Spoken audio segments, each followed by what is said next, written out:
Welcome to Karen's Conversations number 22. I love it that I'm in double figures these days. It's really good. So here down under Asia Pacific, it's the conference season's about to start. We've got business relationship management coming up. We've got itSMF New Zealand, but today I particularly wanted to talk about itSMF Australia. So I have our Conference Director Aprill Allen here with me today to talk about that. Before we deep dive into the conference and all the details, I'm going to ask Aprill to introduce herself. Welcome, Aprill. Thank you. Thanks for having me on Karen's Conversations. Yeah, okay, well, I'm probably known to some of you as the Knowledge Bird. I've done a bit of speaking around the traps a few years ago, and I've been a little bit in hibernation, relative hibernation since then. So I focus on knowledge management. I'm an independent consultant. I'm your friendly conference director. I'm on the board of the itSMF Australia. And I've been doing a bit of research lately, independent research into emerging knowledge tech. So there's some new interesting things coming up there, and I look forward to being able to share some of that in the coming conference season. Awesome. Awesome. So, Aprill, the theme for this year's conference is Service Management 2.0 or SM 2.0. Tell us what's that about? Well, the exciting news is that this year is our 20th year. So there was a reference to our 20 years, but also it was about what's the next iteration of service management look like, because you know, as you know, it's sort of a tool belt if you like, of different frameworks and approaches to solving business problems that involve technical services usually. And I think we're sort of branching out a little bit based on what happened at last year's conference. And so 2.0 was in reference to, well, what are we going to be looking like soon? Because I think we're changing a little bit. Yeah, absolutely. I mean, everyone's talking, you know, transformation, whether it's digital transformation and whether it's a buzzword or not. But I absolutely agree that, you know, our industry as every year is being disrupted, and interesting times ahead. Before we get into, because I wanted to talk about last year's conference a little bit, but before that we do that, this is your second year as conference director, which is not an undertaking to be sneezed at. So what made you put your hand up in the first place and bring you back for a second year to do it? Because I'm sure it's a very busy time and very stressful as well. It does get busy in parts, and it does get stressful in parts, but it came up, I think, because my predecessor, Catherine Heaton, had been in the role for a few years, and she was preparing to sort of retire from the role. So we knew that an opening was coming up.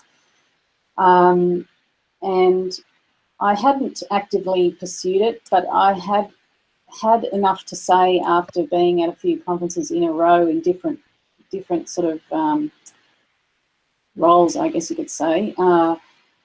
Maybe I was a squeaky wheel. And they thought, well, since you're kind of passionate about the conference and you've seen it from different angles, you know, maybe you should consider throwing your hands up. So, I mean, that was our CEO, Alan, who said that, and there was someone else as well, and there might have been a couple of others who were kind of guiding me towards some more involvement in the itSMF. Yeah, so it was kind of a few factors working together or against me, I suppose. But look, it hasn't. But even though there's been some stressful moments, it's very rewarding and it's fun, and you know, I do recommend it to whoever my next person happens to be, and I don't have anyone on my radar, but if you're interested, let me know. So just give us an idea, what does it involve? What sort of things do you have to do as conference director? Okay, well, you have to stand every year, so don't just assume because you want to be there a second time that you'll you'll be automatically there a second time or a third. You do have to stand as a director each year, so you there may be a challenger or not. Just depends who's on the board and who's interested at the time. So there is that bit. Then there's a relationship that you have with whoever the event managers are, and so you need to be comfortable working with whoever that ends up being. I've had the same event managers to work with for the 2 years I've been on the scene as Conference Director, so we know each other pretty well this time around. You have to be prepared to let some control go, especially with the changes we made to the way that our submissions are selected, and we'll probably go into that later. I kind of stand totally back from that, and I have a committee, and so I try to take advantage of each of the strengths that each of my committee members have, and they come from different parts of our industry. One is an employed practitioner, one is a consultant, one has been around our industry for a long time and has a long range perspective. And they just bring a whole lot of different things. So that also brings a lot of personalities. So you have to be ready to work with some different opinions and all of that stuff. And beyond the committee, it's not just the committee, it comes from other places as well. So there is a lot of kind of personality wrangling and then trying to work as a team on the overall program when we get further down the line. So we're not there yet this year, but that comes around in a few months, and then we kind of shape based on what our community of reviewers have sort of floated to the top. So it's a lot of personalities and relationships, which is service management. Absolutely, absolutely. So last year's conference was a resounding success, and the feedback that I've personally have had was great, and numbers were up, which was great to see. So what do you think made 2016 different from 2015? Well, 2015 was itself quite radically different from the year before. So we already had a, I won't say an appetite for change, but we'd already made an expectation for change. So there'd been that big change already in the format and the way it was put together.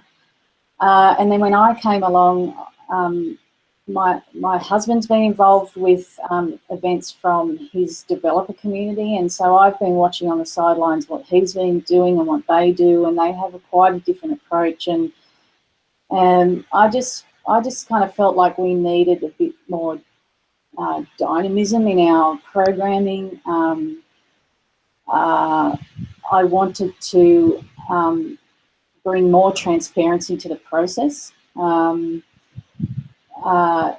And by calling the theme last year Shake It Up, Shake IT Up, it really invited a huge range of topics that we wouldn't have previously gone out to before. And because our reviewers had that theme in mind, they were more open to, oh, well, I really like this one that's about project leadership. Like, it's not service management specifically, but we all as service management people are leading projects. So they picked up on these things that were on the edges of our industry that really got a lot of positive feedback last year. So I think that's the beginning, that's the beginning of us looking at the fringes and going out even further and going, right, well, maybe we need to pluck from over here and pluck from over there. Yeah, absolutely. So last year I was invited to speak, and I was given my topic, which was at the talking about the ITIL practitioner, and I think I was the only person at the conference that talked anything to do with ITIL, which was Yeah. really refreshing. It was like, wow, this is good stuff. And some of the feedback I had was that last year was very much a thinking person's conference as opposed to a doers. What was some of the feedback that you got and the rest of itSMF got from the participants? Yeah, well, I heard some of those same things, that it was a thinkers and not a doers. The feedback I saw on social media was really, really positive, and people were saying how refreshing it was. Like, it was generally refreshing because it was just such a whole slew of new topics that had entered our frame of reference that we hadn't actually gone out for before. So, we had a lot of agile content, and we had a lot of DevOps content, but there was more leadership stuff, and leadership in terms of how do you just generally make a project successful. It doesn't have to be a how do you make a service management process successful or project successful, because this stuff, it still applies. And I still think there's places for our ITILs and our COBITs and, the other things, KCS, the other things that we refer to a fair bit in our tool belt.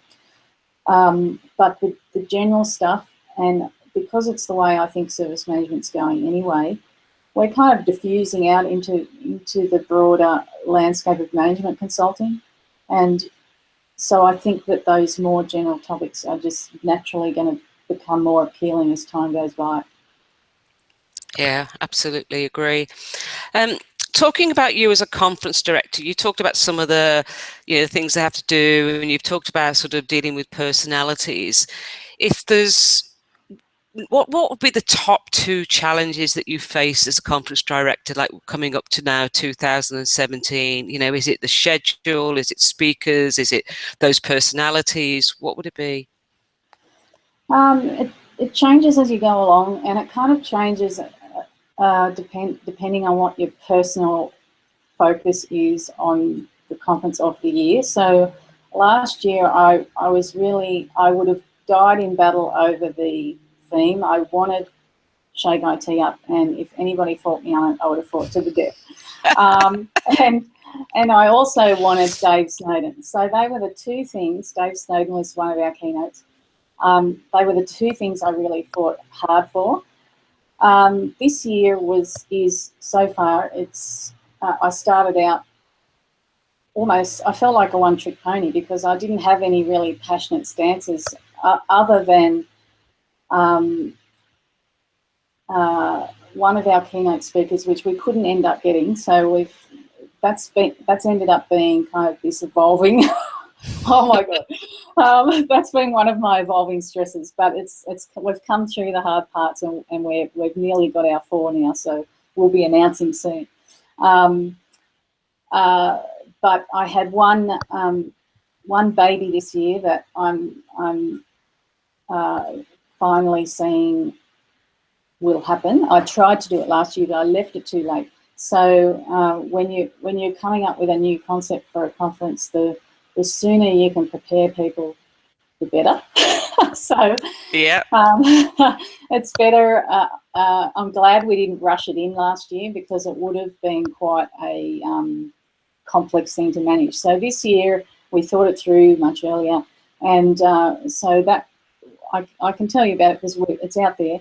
We're going to have startups exhibiting along with everyone else. So we'll have a startup lane, and the reason that I'm doing that, the reason I'm championing that is because everybody wins. So on our corporate member side of things, corporate IT, they're coming to conferences, not just ours, other conferences, to learn stuff, which we do, but they also want to take something new and innovative back to work. And when our people are influencing technology choices, it makes sense that they can be exposed to new things that aren't our traditional sponsors and vendors that we tend to see at the the typical service management conference. And for the startups who have some new approach to a point problem, they are often not profitable yet. They're running on capital that they've raised. They need to sell a lot of licenses to keep going. Like they've got that. They've got to try and do that. So they're sort of mixing with their startup ecosystem, and they're not really coming face to face with our corporate IT people. So this is my attempt at building a bit of bridge between the two groups, and I think as the itSMF membership as a whole, and our committees and our board members, it also uplifts our we look cooler because we're bringing on some new and exciting things to mix in with the people we already know and love. So I'm looking forward to it. We've already got 4, and there's not a whole lot of spots, so I'm hoping to get another few, maybe, and we'll see how it goes. It is an experiment. I hope it goes well, but I'm pretty convinced that we'll all gain something from it. Yeah, absolutely. I think it's a great initiative, and I think there's a lot to learn from both sides. I was at a breakfast seminar not that long ago where we had some corporates and a startup, and I can't remember the guy's name now. But everyone was learning from each other, and it was a great conversation that was taking place. So tell us a bit about where is the conference this year being held? Yeah, well, the good news is that it's in Melbourne again. For us. Good news for us, yes. We don't have to travel far. But it's also a hotspot for startups, so it's actually easy to, they don't have to deal with travel and accommodation. So that makes this experiment a lot easier to do the first time around when we're in a bit of a hotspot of that sort of stuff. And also our national office is in Melbourne, so, and having our 20th year, it sort of feels like it's the right place to have it. Mm-hmm. Yeah. So you've touched on one thing that people are going to see different with the startup sort of lane stream happening. What else can people expect this year?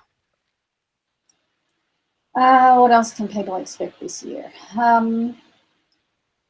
We've already got a broad range of workshops planned. Nikki Tyson, who won our Best New Speaker last year, she'll be back. One of our keynotes is Dion Hinchcliffe, and he's well known in the enterprise collaboration, the API economy, big data. Like he's well respected in a number of areas. So it covers quite a lot, and he'll be doing a couple of workshops too. We haven't worked out which ones yet, but that'll be interesting. And look, to be honest with you, a lot of it's a mystery because I won't know what the reviewers sort of float to the top until we get to our face-to-face programming in June. Usually. Yeah, so of course. So on that as a segue, so if people are, so call for speakers is open. If people want to submit to speak, and I encourage everybody to do that if they've got a story to tell or something they want to share, what's the process that itSMF Australia go through? How do they take submissions? Yeah, so through our website, the smconference.com.au, there's a link to submitting to speak. And what that does is it'll pop a form up for you, and you fill out your normal details plus your abstract. I think you nominate which stream your talk is most suitable for. So all that's pretty bog standard. That's what happens everywhere. But then what happens is we have a community of reviewers. They're members of the itSMF, and there's like, I'm not sure how many anymore, but I think we have 4 streams this time, and so there'll probably be at least half a dozen people in each stream reviewing those submissions, and your submission would be anonymous. So we don't, as a reviewer, if I was a reviewer, I have been in the past, I wouldn't know it was Karen Ferris that had submitted, but I would be able to read your abstract and ask a few questions. I might want to clarify something, and there's a little bit of to and fro there with feedback. And then each stream will have regular meetings to sort of keep each other on track and have conversations about how this stream is shaping up. And then towards the end of May, they should be shortlisting, and I think it might be a top 10 that they then send through to us as the committee, and then the committee will meet face-to-face in a hotel, probably in Melbourne, I predict, and we will then sort of play a bit of chess with the program and the shortlist, and we'll notice if there's any gaps there, that then we look to our invited speakers to go, hey, Karen, do you want to talk about the ITIL practitioner? So that's kind of how it works. The reviewing method did sort of, that was confronting for people. That was the radical change that was introduced in 2015 for the first time. So it can be off-putting for both sides, I think. I think as an author it can be off-putting to have some question asked when, it's totally clear in my head, like, why aren't you getting it? And then as a reviewer, sometimes you're not sure what you should be saying. And so in my efforts to be more transparent with how it all works this time around, I've tried to provide some guidance to both sides of the equation. So hopefully it kind of helps people find their feet a bit more with the process, and we'll see how it goes this time around. Cool. So do you know if there's been a number of submissions already from speakers? It's early days, it's only just opened. Yeah, it is early days, but I think it was something like day 1 or day 2 that we had a submission put in straight up. So that's a record. We haven't had, we didn't have that same early submission last year. It took a bit more time. People tend to wait until almost the end. I find that long weekend in April, which for us is Anzac Day, is kind of when people have that extra time off to go, right, I'm really going to nail this abstract and I'm going to get it in there. So that time off our day-to-day work really gives people a bit of space to do it. So I wouldn't be shocked if we didn't get in an influx of things until after that, to be honest. Cool.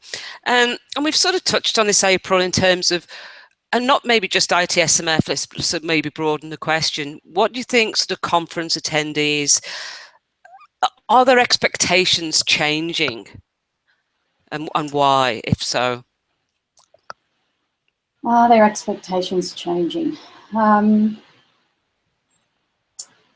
Well, I think based on the feedback from last year that it must be changing in terms of content. You know, going on things we've mentioned about, you know, the things like the more generic agile and projects and stuff like that.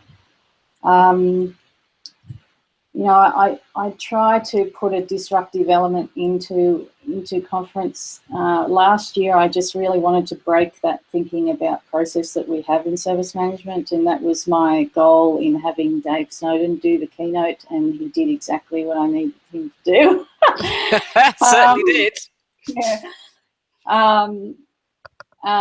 So I this year, I really want people to broaden their horizons. And so last year we kind of broke that process.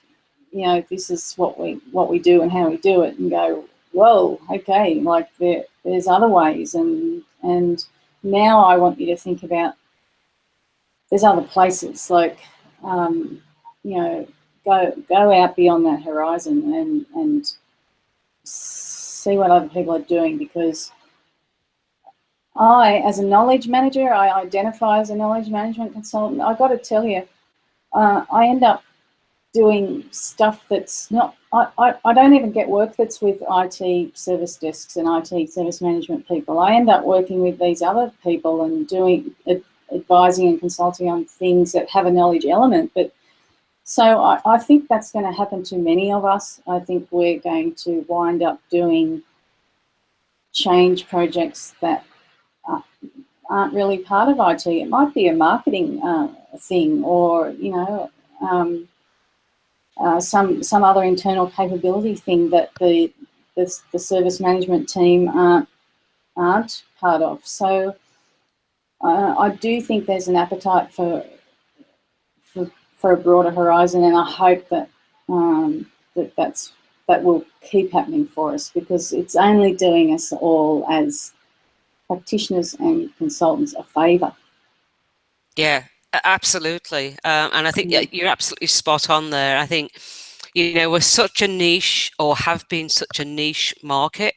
And I think we've all got skills and capabilities that we can provide to a much broader spectrum than probably we think we currently do. I mean, I'm not working at the moment in IT or IT service management. That knowledge is serving me really well. But it's, you know, I think the way the industry is moving, we've either got to change or we will become irrelevant in what we're, you know, if we keep that focus that we've had for all those years. So I think, you know, that's one of the great things I got out of the conference last year, and looking for this year as well, is, you know, broadening that perspective that we have. So in terms of sponsors, how's that going? Yes, it's going well. We had sponsors before the close of the year. So before Christmas rolled around last year, we had sponsors ready for this year, and that didn't happen the year before. I don't know how long it's been since that has happened. So I'm pretty confident that our sponsors that were with us last year captured that vibe and that excitement themselves, and they came on board very quickly this time around. So I'm excited about what that means for other sponsors, in terms of, you know, the word might have got out, and we might get some interesting sponsors from other bits of the ecosystem. I don't know. But you know, I look forward to seeing what happens. But we do already have a few locked in, and it's sounding positive. Absolutely. And I think when you used the word then, April, vibe last year, there was definitely a different vibe, and a good one going round. And I think that's going to have a really good flow on for this year as well, because a lot of it's word of mouth, and people start saying, I went to this conference and it was very different, and I learned so much about all these other frameworks that I can draw on, and other people's experiences, sort of pushing the boundaries, rather than going, you know, yeah, it was ITIL, it was COVID, we took it a bit further. So I think that's great. So to wrap up, April, where can people get more information? I know you've mentioned it once, let's mention it again. Let's mention it again. smconference.com.au. You can go there, and everything's there. You can also find the link from our itSMF website, itsmf.org.au. So both of those places, and there's a few of us on Twitter and LinkedIn that you'll see it pop up there too, just to cover all the bases. Absolutely. April, it's been great talking to you. I can't wait for this year's conference. I thoroughly enjoyed last year. I think it was one of the best, and all credit to you as conference director for making that happen. So it's going to be very exciting. And we haven't mentioned the dates, I don't think. Yeah, right. Well, yeah, I don't think we have. And Just a slight omission. Sometime this year. Yeah, well, I can tell you it's at the Sofitel on Collins, which is very nice. And our gala dinner for our awards night is actually going to be somewhere different this time. It's usually we have it on site, but this time it'll be at the Plaza Ballroom, which is a bit exciting. So Wednesday and Thursday, the 23rd, 24th of August for the 2 conference days, and then the workshops will be the 22nd. Awesome. April, thanks again. It's always fun to talk to you. Appreciate your time, and all the best for SM 2.0 2017. Thank you. I look forward to seeing you and everybody else that comes along. Thanks. Bye. See ya.